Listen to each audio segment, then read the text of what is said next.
Grinch stole Christmas. I'm still hearing. Every Who down in Whoville liked Christmas a lot, but the Grinch who lived just north of Whoville did not. The Grinch hated Christmas the whole Christmas season. Now please don't ask why. No one quite knows the reason. It could be his head wasn't screwed on just right, or it could be perhaps that his shoes were too tight. But I think that the most likely reason of all may have been that his heart was 2 sizes too small. But whatever the reason, his heart or his shoes, he stood there on Christmas Eve hating the Whos, staring down from his cave with a sour, grinchy frown at the warm lighted windows below in their town. For he knew every Who down in Whoville beneath was busy now hanging a mistletoe wreath. And they're hanging their stockings, he snarled with a sneer. Tomorrow's Christmas, it's practically here. Then he growled with his Grinch fingers nervously drumming, I must find a way to stop Christmas from coming. For tomorrow, he knew, all the Who girls and boys would wake bright and early, they'd rush for their toys, and then, oh, the noise, noise. That's the one thing he hated. The noise. Then the Who's young and old would sit down to a feast, and they'd feast, and they'd feast, and they'd feast.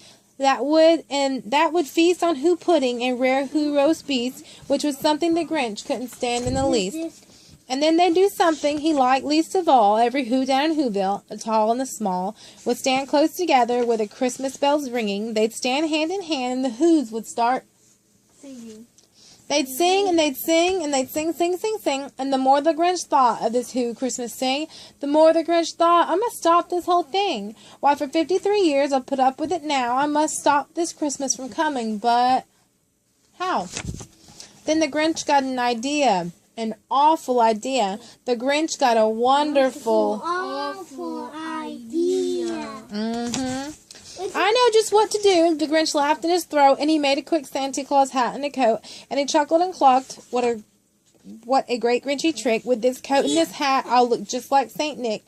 All I need is a reindeer. The Grinch looked around, but since reindeer are scarce, there was none to be found. Can you pause it? Let me say something to him, okay? Harry Potter games are free.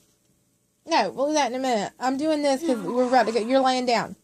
But since reindeer are scarce, there were none to be found. Did that stop the old Grinch? No, the Grinch simply said, if I can't find a reindeer, I'll make one instead. So he called his dog Max, and he took some red thread, and he tied a big horn on the top of his head. Then he loaded some bags and some old empty sacks on a ramshackle sleigh, and he hitched up old Max. Then the Grinch said get up, and the sleigh started down towards the home where the Whos lay a snooze in their town. And their windows were dark, quiet snow filled the air. All the Whos were all dreaming, sweet dreams without care. When he came to the first little house on the square, this is stop number 1, the old Grinchy Claus hissed, and he climbed to the roof, empty bags in his fists. Then he slid down the chimney, a rather tight pinch, but if Santa could do it, then so could the... He got stuck only once for a moment or two, and then he stuck his head out of the fireplace flue, where the little Who stockings all hung in a row. These stockings, he grinned, are the first things to grow. Then he slithered and slunk with a smile most unpleasant around the whole room, and he took every present, pop guns and bicycles, roller skates, drums, checkerboards, tricycles, popcorns, and plums, and he stuffed them in bags, and the Grinch very nimbly stuffed all the bags one by one at the chimney. Then he slunk to the icebox, he took the Who's feast, he took the Who pudding, he took the roast beef.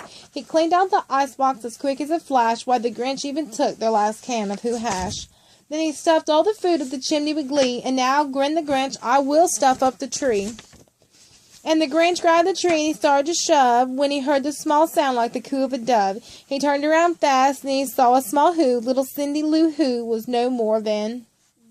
2. The Grinch had been caught by this tiny Who daughter who'd gotten out of bed for a cold cup of water. She stared at the Grinch and said, Santa Claus, why? Why are you taking our Christmas tree? Why? But you know that old Grinch was so smart and so slick, and he thought up a lie, and he thought it up quick. Why, my sweet little tot, the fake Santa Claus lied. There's a light on the tree that won't light up one side.